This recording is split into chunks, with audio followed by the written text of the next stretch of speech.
I ain't gonna be able to use any of this yet. Uh, I didn't think you were. I'm trying to use it now. Make some noise!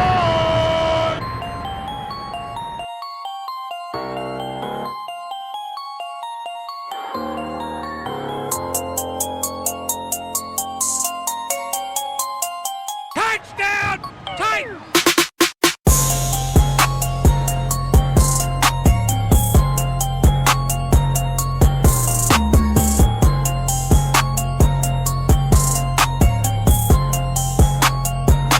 Touchdown, Titans! What is up? It's your boy Nick, aka Old Laddie, come back to do another Bleeds Blue podcast with my new graphics because the Titans decided to change their entire look. Everything.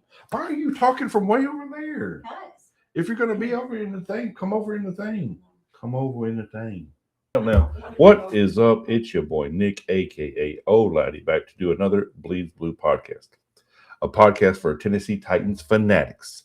Well, I guess I've been out of pocket for a little while because I was sick and a few other things was going on personally. I couldn't get on here, but not much has happened since did my last podcast. We just had Titans, most of the free agency wave. The Titans went and totally got new uniforms and a new logo, and I'll talk about that on this. Cover those two things real quick because it's kind of old news at this point, and I'm going to try to do a little mock draft so I can start trying to get ready for the draft, which is coming up in a couple weeks, a little less than a couple weeks. So let's go ahead and get into it. All right, so I'm going to try to set myself up a little bit of ambiance music because I don't know how to work this thing, but where should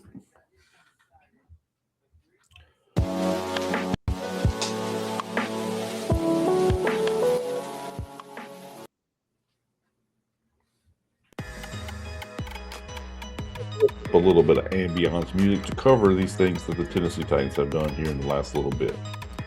Let's go ahead and try to share my screen so we can look at all of the free agents that the Tennessee Titans have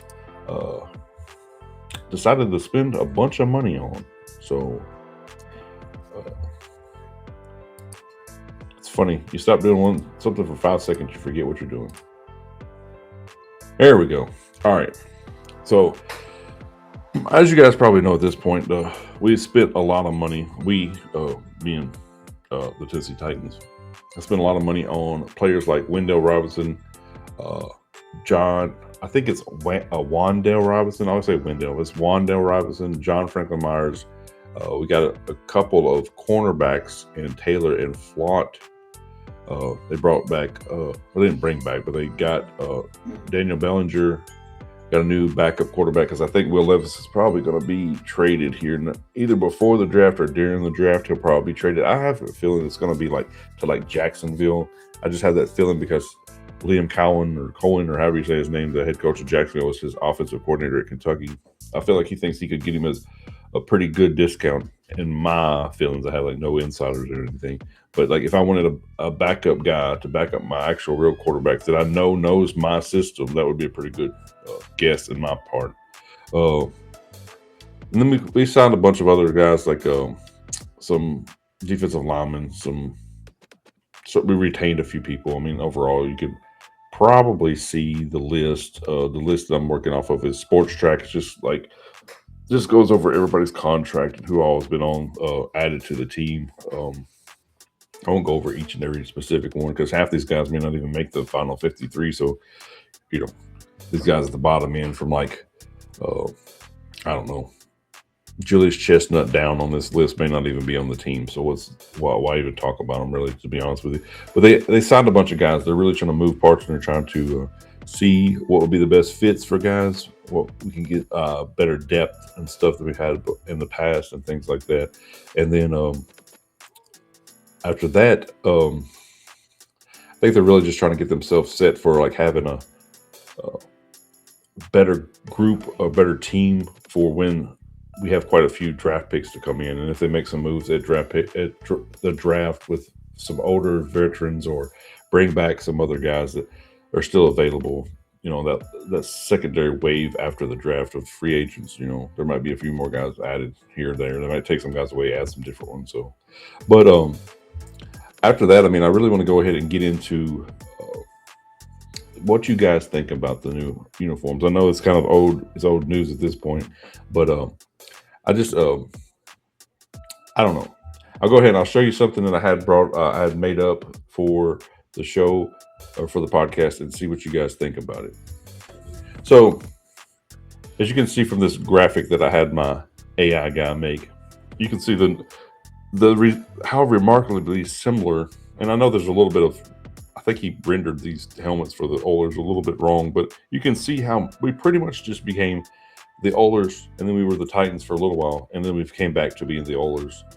This is basically the same exact uniform with, I mean, this like new logo that they're going with, the shield logo, is kind of weird to me, being that they say they don't want to be the Titans. They don't want like any Greek aesthetics. They don't want any kind of sword aesthetics, which I put like the sword in the middle right here, and I'll talk about that in a second. But like it's like basically they just took all the extra stuff that made us the Titans from the Oilers and just was like, let's just simple it and then put them back in Oilers uniforms, which in my opinion, I really don't love.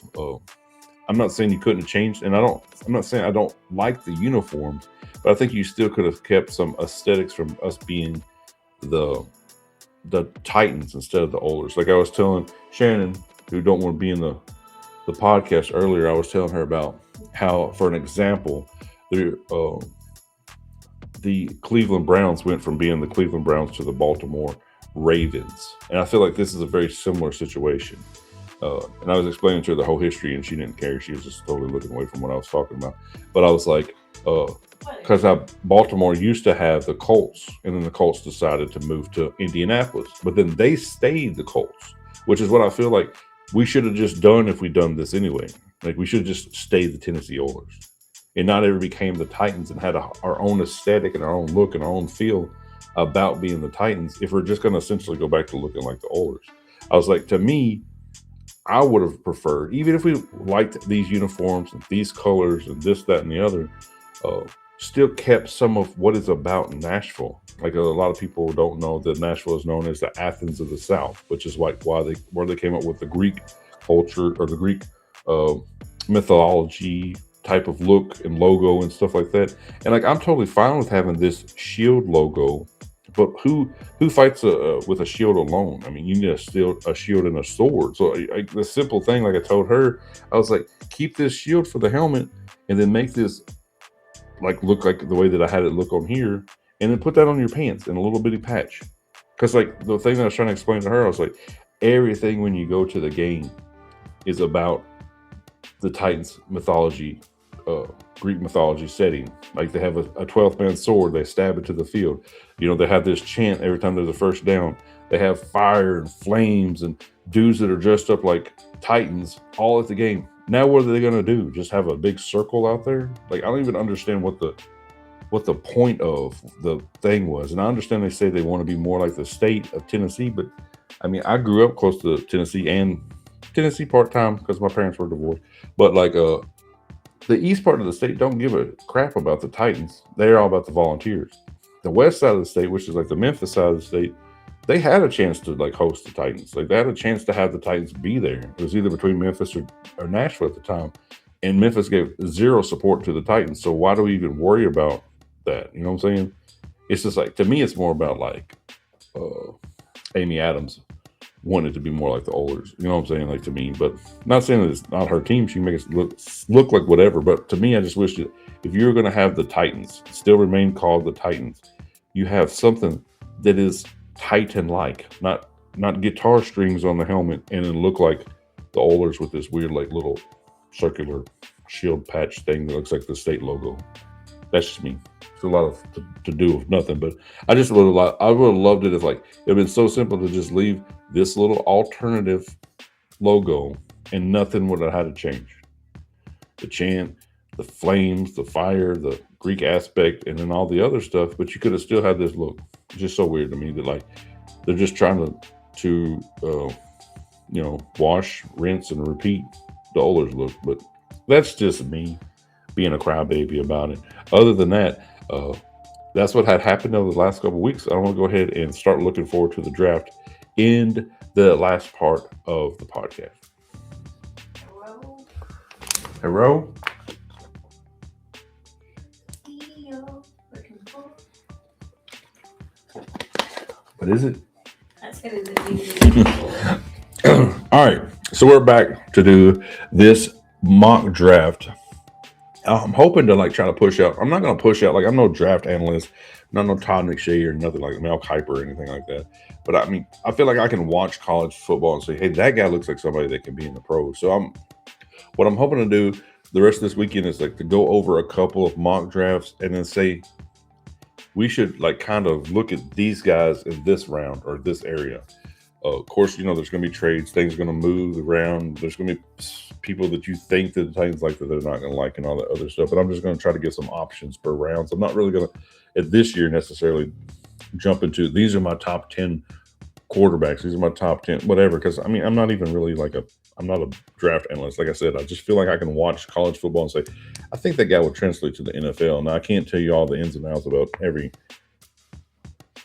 how he runs, if he does good in zone or good in man and all this other stuff, for an example. But I feel like I know enough that I could give a good example of some people that would be in ranges or whatever for the Titans and all the other stuff. So, but I'm using A to Z Sports new draft simulator. I kind of really like this one, and it does some AI trades and offers and all that stuff. Let you know what's going on, with stuff that's not associated with your pick and things like that. So I think that's kind of cool.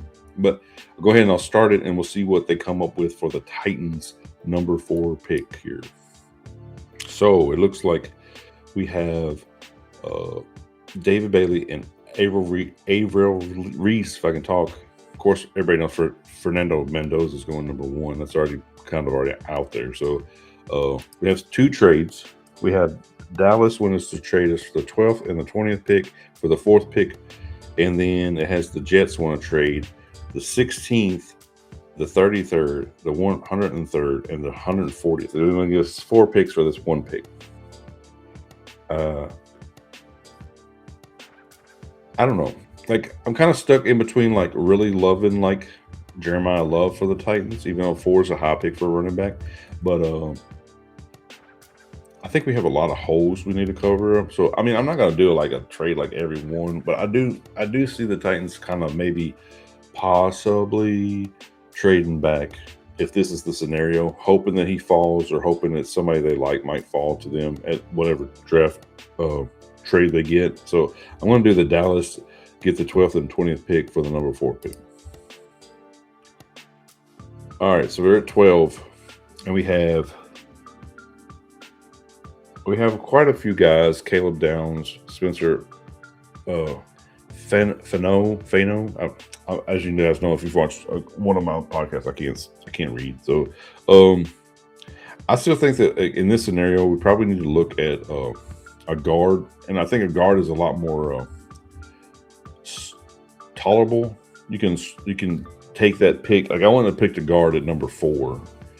It's because even though I said I really like Jeremiah Love, he still is kind of hard to.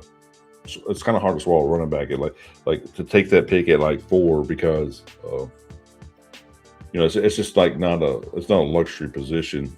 I feel like you could have one special guy, we've had special guys in Tennessee before. We've had Derrick Henry, we've had Chris Johnson, Eddie George. We've had good number 1 backs, but also you could do the same thing with 2 or 3 different guys. So you don't necessarily have to invest everything into it. If you get one, that's great. If you don't, then you can do a stable of guys or whatever. I'm going to go ahead and look at the inside offensive lineman. And so I'm going to mess this name up right here. I'm going to just say his last name. Ione, the Penn State guard. I have looked at a little bit of tape on some of these guards, and I think that I still don't say tape. Let me rephrase it. I've looked at a little bit of highlights because it's highlights off of YouTube. It's not their tape necessarily; it's just their best plays. So most of the time, everybody looks really good on their best plays. So, but I do think a guard is a very needed position, and so I'm going to go ahead and draft him right there at 12. Sorry, now we're up to 20. We'll go back to all, and I'm not really loving a lot of these. I like Casey Concepcion is a really talented wide receiver, but he's also very similar to the guys we already have. They're kind of already small, somewhat twitchy guys we already have. So I guess the next two guys I'd really think about would be like this cornerback, Terrell from Clemson. And I do like Omar Cooper because he's kind of like can play inside and outside. He's not like he's just going to be really good if he plays inside. I kind of feel like he's kind of Calvin Ridley, but like maybe like Calvin Ridley when he was coming out, not Calvin Ridley from like right now type of thing. So I guess I can go ahead and I'll say, even though I'd prefer to have an X, like a true X, like a big body guy. I think he's really polished though. So it's like, say it doesn't work out like next year, maybe another big receiver comes out, and then we have both him and Omar Cooper. So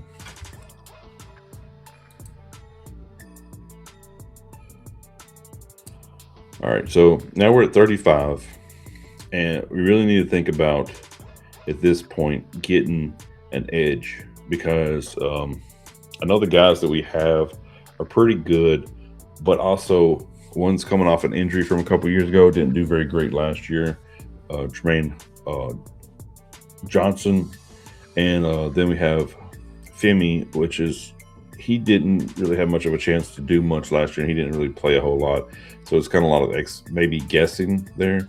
It has TJ Parker dropping to us, and I think that he didn't have great numbers last year whenever I remember his production numbers, if I can remember off the top of my head. But like also I think that Clemson team was talented, but they didn't play well, or I don't really know, there wasn't great coaching or something going on there, I don't know. But like I feel like maybe he might be better than he looked in college outside of maybe that situation or something like that. So I want to go with like TJ Parker here at number 35.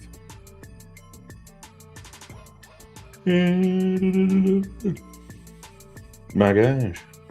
All right, so now we're at 66, and we got ourselves a guard, we got ourselves wide receiver and Omar Cooper, and we got ourselves an edge rusher and TJ Parker. So I kind of feel like we need to go either, I'm gonna kind of look in a different direction. I'm gonna look at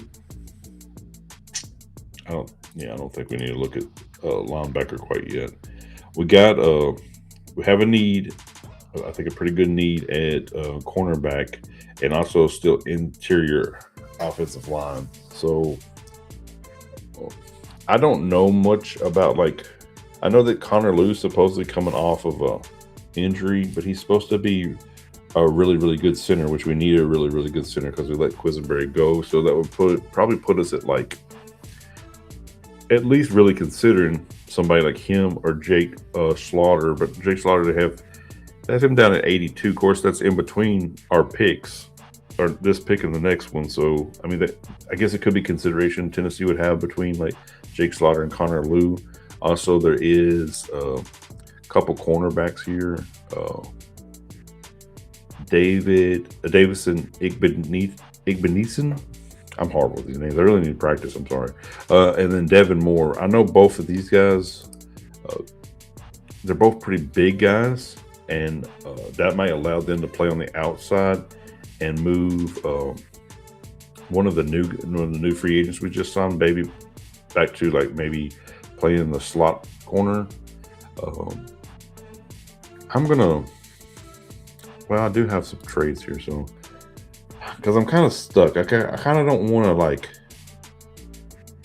I kind of would like to move back just a hair and like see if I can pick up something, but I don't want to move too far back. So I might move back like this Pittsburgh trade right here. This guy that's moving back 10, but then we pick up the 135th. Because then we can maybe we could move back to 76, and then get like Slaughter the center from Florida, and then pick up at 135 or 101, get a corner there. So that's probably what I'll do right there. I'll just, like I said, I don't want to do too many trades, but trades are going to happen because we need to acquire more picks. So in all honesty, we're not like a team that's that close at like being competitive. We need to be able to try to get at least, even if it's a pick that's going to raise the floor of like being better, like backups or something like that. They may not be superstars, but they're better than the backups that we had last year. You know, because right now we're trying to go from winning more than 3 games a year, which we've done the last 2 years. So that's what we really got to worry about. So I don't know with Connor Lou. It still has him dropping here, but it says that he tore his ACL in October. So big guys sometimes have a harder time. We just got rid of Quisenberry for multiple injuries. I think that they might stay clear from him. And I think that I'm going to go ahead and do Jake Slaughter from California, Florida, some state with a lot of beaches in it. He's a little bit lower, obviously, than Connor Lou is on this board, but like he's still the position of need and probably the second guy there without any injury concern. So I'm going to draft him there at 76. So that takes us down to 101. And let me go back to all, see who's all on here. Okay, so Devin Moore was one of the guys I talked about earlier. He kind of fell to this potential area. So I think I really would not really hesitate too much and go ahead. Like I said, he's 6'3", about 200 pounds.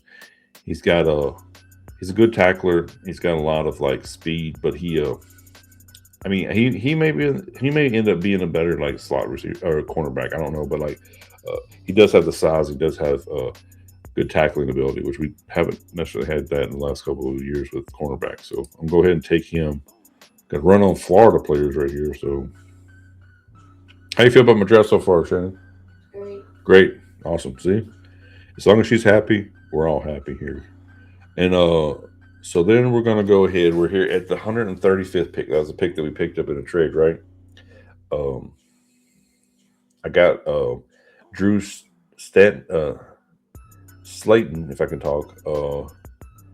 He might be a guy who could be a backup offensive tackle for now with a chance to move up next year, because I don't know this. I don't know the money exactly off my head. I just remember hearing that like they might want to move away from Dan Moore in the next year or two because he's really expensive and he's not really playing that hot. So this might be a guy who can come and be your swing tackle for a year or so, and then give him a time to develop, and then he'd take. So that would give maybe give the Titans a chance to have a backup tackle with a little bit of years of development. So I think I might even kind of go there without like really looking at who else is there right now. So because we're about to come up on these 142 and 144, it gives us 2 other picks with not a lot of difference. So I think that 2 things we need to start looking at right now is a safety and potentially a running back of some sort. I mean, I know that the running back's not super duper the most needed position right now because it's kind of weird though. Like I would have took Jeremiah Love in the first round because he's like going to be he probably will be an elite running back, and all these other guys that are on here are probably just going to be like guys that are be like in a rotation. But like I said, that's really your 2 options at running back. You either got a guy that's going to carry the ball for you 20 to 30 times a game and then be elite, or you get like 3 dudes that carry the ball 8 to 10 times a piece, and then it breaks up the stats. But I mean, the stats are about the same, but you just have 3 different guys doing it. So I want to look at that next after this one. I really want to look at these safeties. So we got Lewis Moore. I know he was on Indiana. I mean, like I didn't watch a lot of Indiana. I mean, we're down here in SEC country. I don't watch a lot of, unless it's like the playoffs or something. Says he's 5'11", 200 pounds. He had 6 interceptions. I know that's just stats. Doesn't mean that's how good he plays. I don't really know, but that 5'11", 200 pounds kind of reminds me of like a Kevin Byard or whatever we used to have on the team. And then you got VJ Payne from Kansas State. He's like a big guy. He's 6'3", 210. Says he has good football IQ and positional versatility. The problem is he can play free safety or strong safety. I feel like if this was old Titans, like we'd go for a guy like when I say old Titans, I mean like somebody like a Vrabel system would probably go for somebody like Lewis Moore.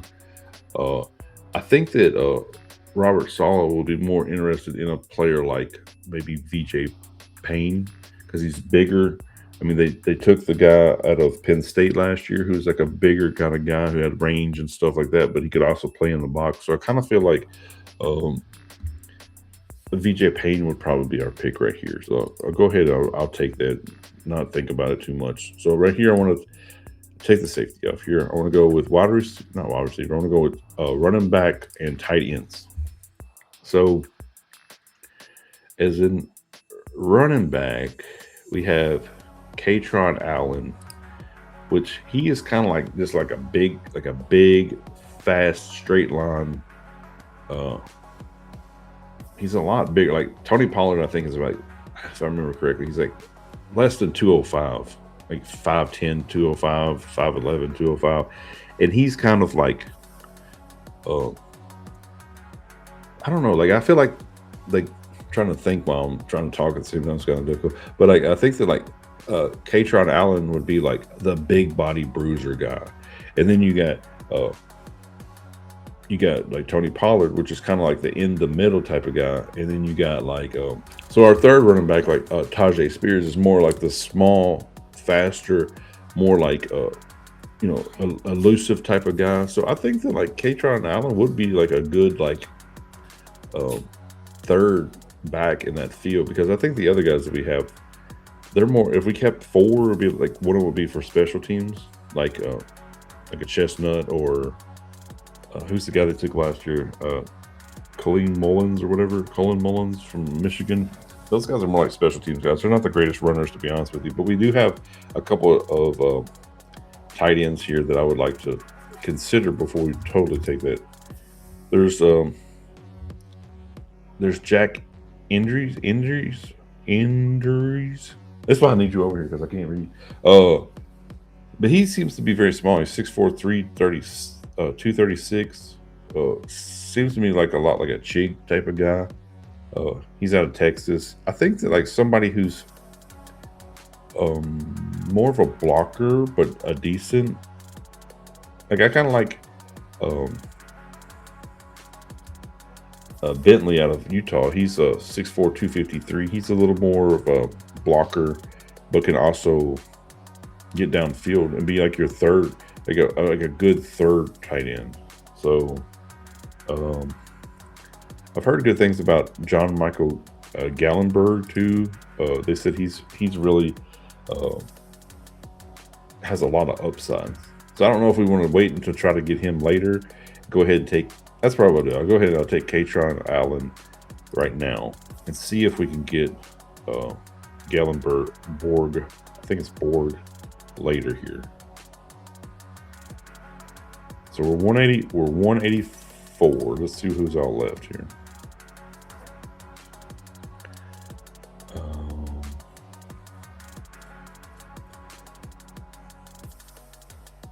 So I think right here, there's some guys I really need to think about before I take that tight end. Let me look at. That's not.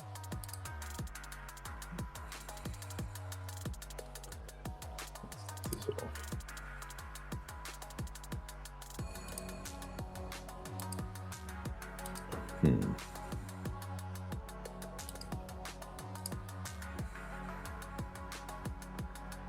Let me see here.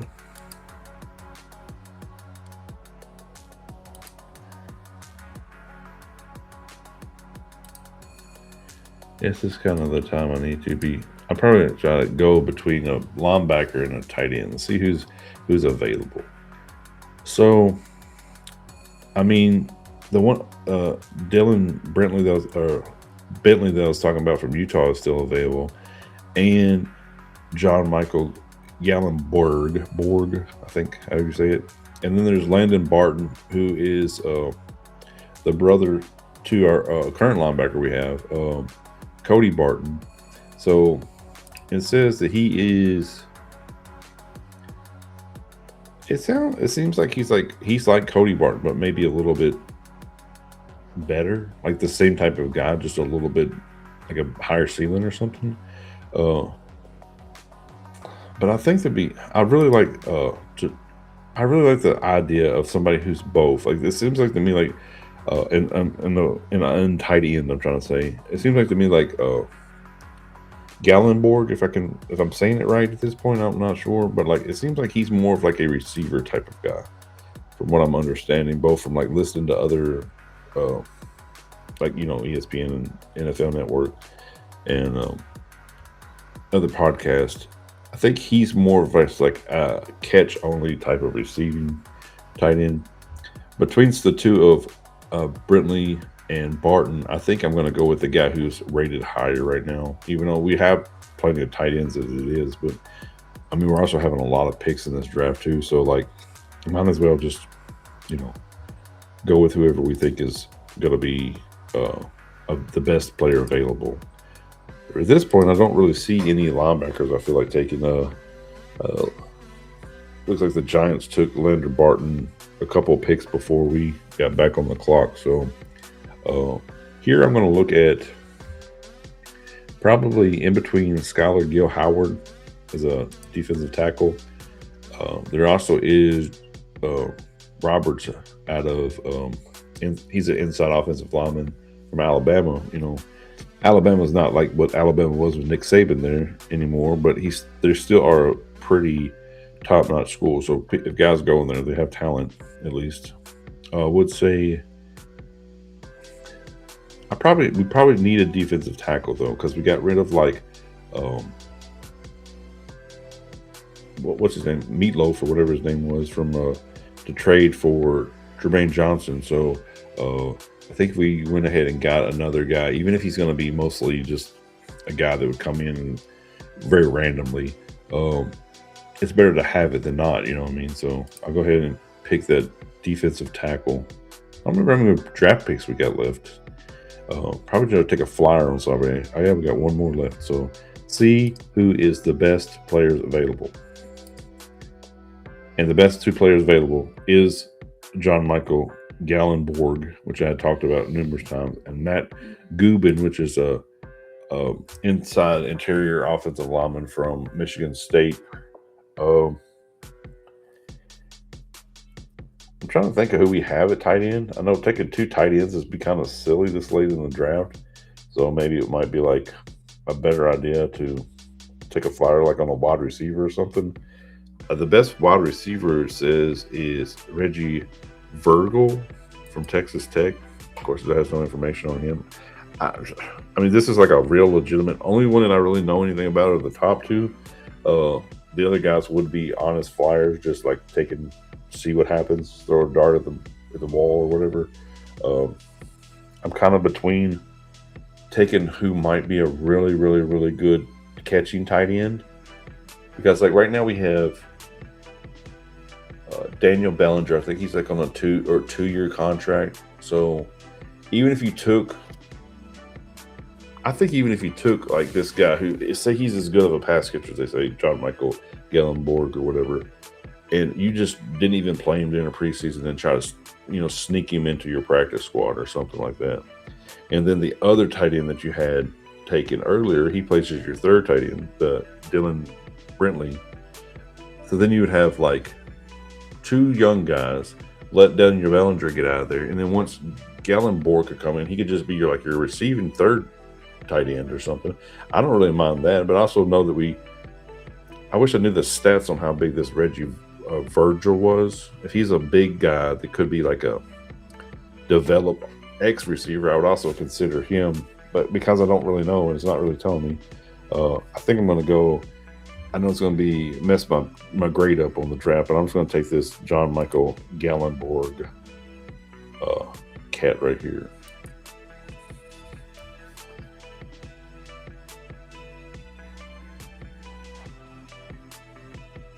All right, so that's the end of it.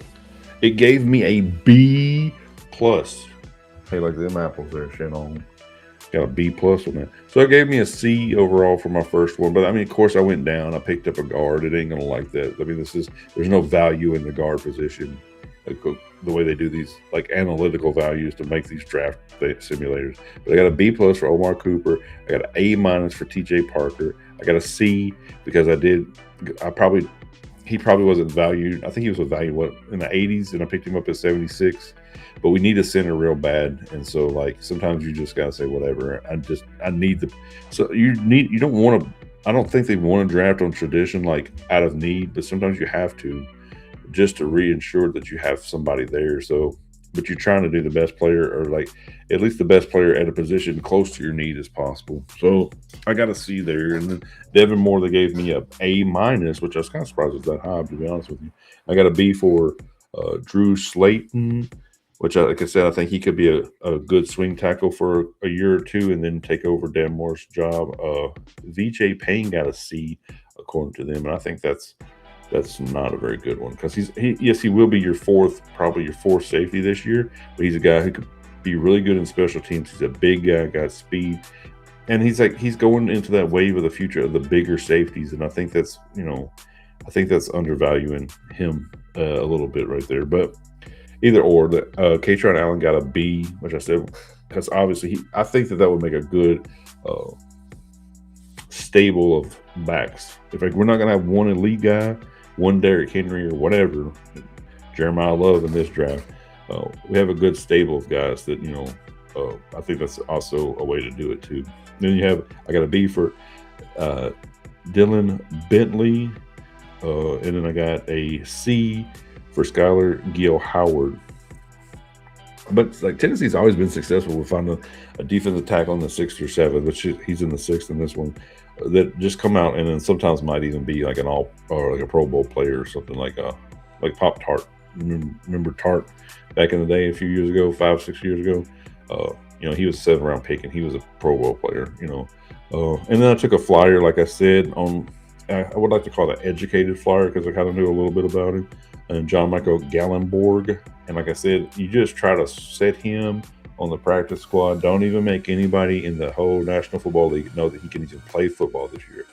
You just set him, let him get a little better, get a little bigger, and maybe not even worry so much about if he can ever be a true Y or an inline blocker and other stuff. Just let him get better at catching the ball. Next year, if you keep next year, maybe even if he outplays, Daniel, what'd I say?